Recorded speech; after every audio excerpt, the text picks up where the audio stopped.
So, super trending yan mga besh. Kaya, abangan niyo po ang aming video. Say hi. Hi! Hi guys!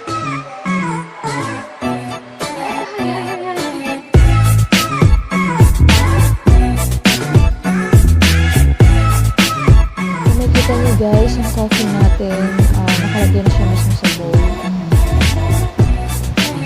Then, mag-a-add tayo ng 2 tablespoon of water. At syempre, ang ating sugar.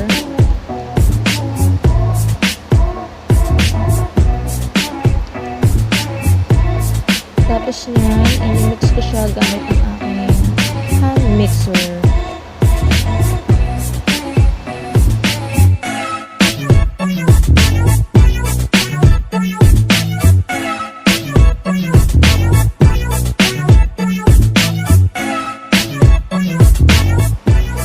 Mag-mix tayo mga 5 to 7 minutes hanggang maging foamy na siya or thick na tinatawag.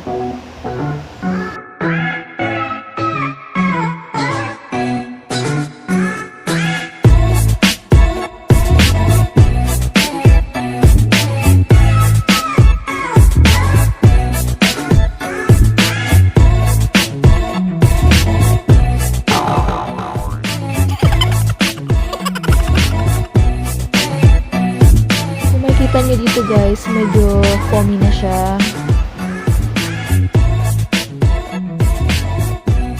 So ayan guys, medyo thick na siya. Wow, ang galing naman.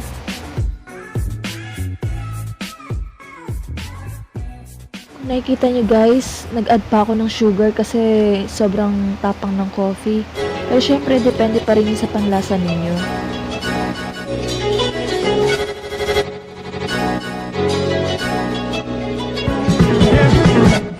Ayan na nga guys, nakapag-mix na ako. Then, nakapag-impla na rin ako ng Milo.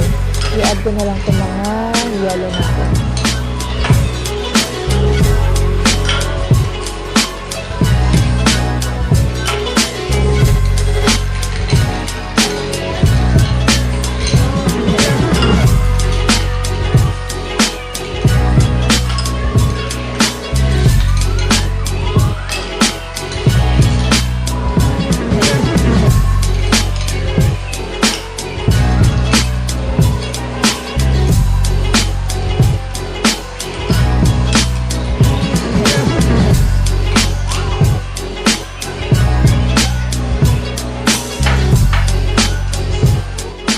After natin na ilagay yung ice, ilagay na natin yung mix natin kanina. So, pagdating na lang natin.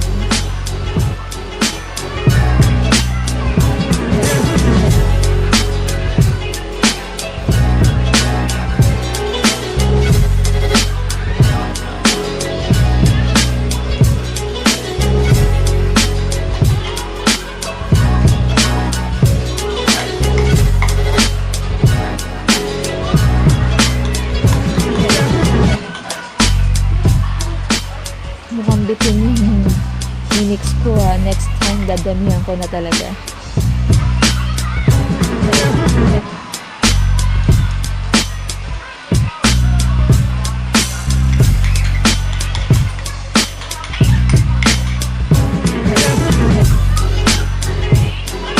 Paano? Magsisilapitan tong mga to. Mga busy eh. So ayan guys, malapit na tayo matapos. Lagyan na lang natin yung design para mas maganda siya tignan.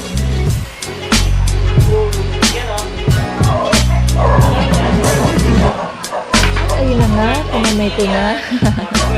Lagyan natin ng Milo sa ibabaw para mas maganda. Pero, syempre, optional lang yan. Depende sa inyo kung ano yung gusto nyo ilagay sa ibabaw. Pwede marshmallow, chocolate na pang-toppings, etc.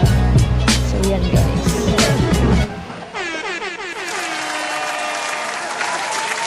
A few minutes later.